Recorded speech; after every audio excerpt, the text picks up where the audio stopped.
नमस्कार, छायाज रेसिपीजमध्ये आज आपण चण्याच्या डाळीपासून सगळ्यांना आवडेल असा चवदार नाश्ता बनवतो आहे। तर यासाठी ते मी 1 कप चण्याची डाळ घेतली। 2 ते 3 वेळा ही डाळ स्वच्छ धुवून घ्यायची आहे।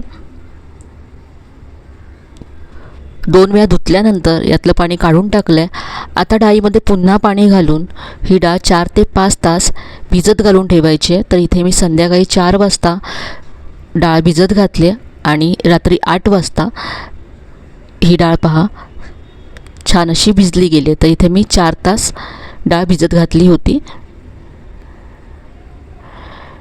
आता ही डाळ वाटून घ्यायची आहे। मिक्सरच्या भांड्यामध्ये काढून घेऊया। 2 बॅचेसमध्ये ही डाळ मी वाटून घेणार आहे। सकाळी जर नाश्ता बनवायचा असेल तर आदल्या दिवशी संध्याकाळी डाळ भिजत घालायची आणि रात्री वाटून घ्यायची। तर आता पहिल्या बॅचमध्ये इथे मी साधारण पाव कप दही घातले। दही थोडंसं आंबट घ्यायचं आहे आणि थोडंसं पाणी घातलं आणि अगदी बारीक ही सगळी डाळ मी इथे वाटून घेतली। डाळ पुन्हा एकदा छान मिक्स करून घ्यायची आहे।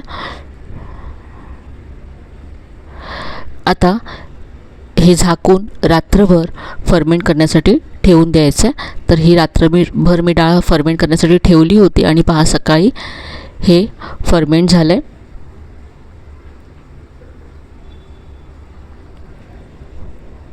हलक्या हाताने एकदा हे मिक्स करायचं आहे। हे घट्ट आहे तर यामध्ये मी थोडंसं पाणी घालते।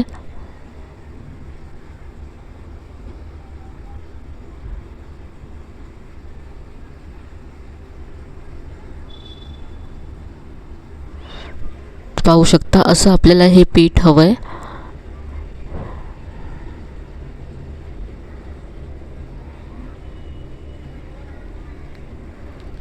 आता यामध्ये चवीप्रमाणे मीठ घालायचं आहे। पाव चमचा हळद घातली आहे।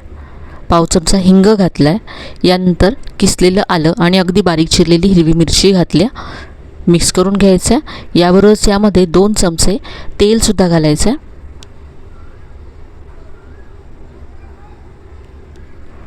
सगळं छान मिक्स करून घेतलं आहे।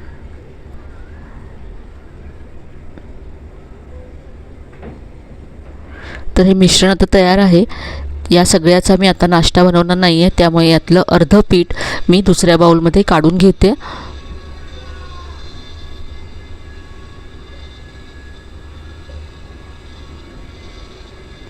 अर्ध पीठ या बाउलमध्ये काढून घेतलं आहे आणि इथे एक मी प्लेट घेतली आहे। या तेलाने ग्रीस करून घ्यायचं आहे। याबरोबरच मी कढईमध्ये पाणीसुद्धा गरम करत ठेवलं आहे।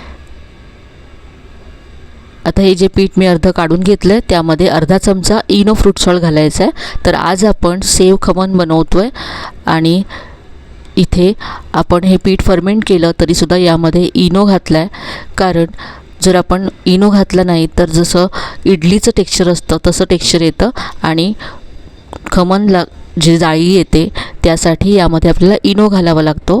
तर इथे आता हे मिश्रण मी एका प्लेटमध्ये काढून घेतलं आहे। त्यावरती थोडंसं इथे मी लाल तिखट पसरवलं आहे। इथे कढईमध्ये मी पाणी गरम करत ठेवलं होतं, त्यामध्ये एक स्टँड असा उलटा ठेवला आहे। यामध्ये ही प्लेट ठेवायची आहे आणि झाकण ठेवून आपल्याला 12 ते 15 मिनटं खमण वाफवून घ्यायचं आहे। गॅसची फ्लेम मीडियम ठेवायची आहे। तर इथे 15 मिनटं झालेत। खमण तयार आहे। आता हे थंड होतं आहे तोपर्यंत इथे फोडणी तयार करूया। एक कढई गॅसवरती गरम करत ठेवले। यामध्ये 2 चमचे तेल घातले। तेल गरम झालं की अर्धा चमचा मोहरी घातली, अर्धा चमचा जिरं घातलं। यानंतर पाव चमचा हिंग घातला आणि भरपूर कढीपत्त्याची पानं घातलेत। यानंतर यामध्ये 2 ते 3 चमचे पाणी घालायचं आहे। पाव चमचा मीठ घातलं, अर्धा चमचा साखर घातली। यामध्ये मी आणखी पाव कप पाणी घातलं आणि आता याला उकळी काढायची आहे।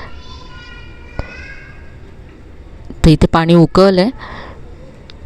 गॅस बंद करायचा आहे। तर ही फोडणी तयार झाली आणि इथे खमणसुद्धा थंड झालं आहे।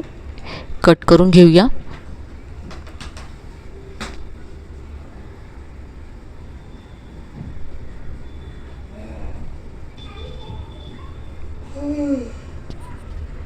तर पाहू शकता अगदी मस्त असं हे जाळीदार खमण तयार आहे।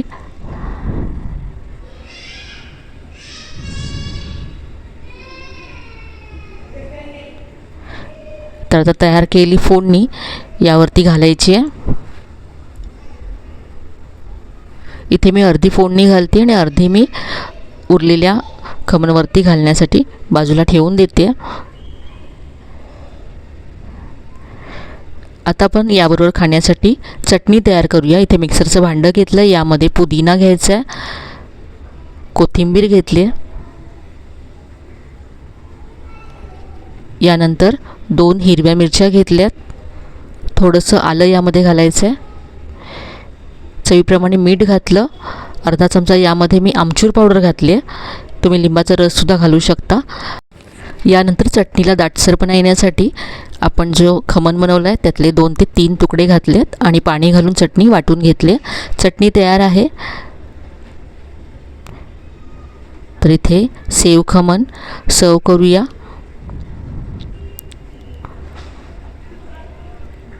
याबरोबर इथे मी मिरच्यासुद्धा फ्राय केल्यात.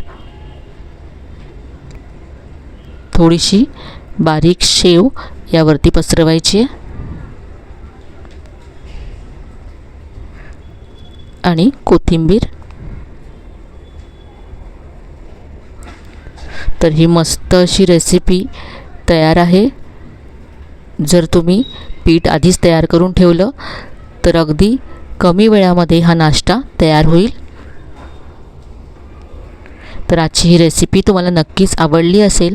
रेसिपी कशी वाटली कमेंटमध्ये कळवायला विसरू नका. रेसिपी आवडली असेल तर व्हिडिओला लाईक करा, शेअर करा. चॅनलला अजून सबस्क्राईब केलं नसेल तर नक्की सबस्क्राईब करा. चला तर मग पुन्हा भेटूया अशा छान छान आणि नवीन नवीन रेसिपीसह. तोपर्यंत धन्यवाद.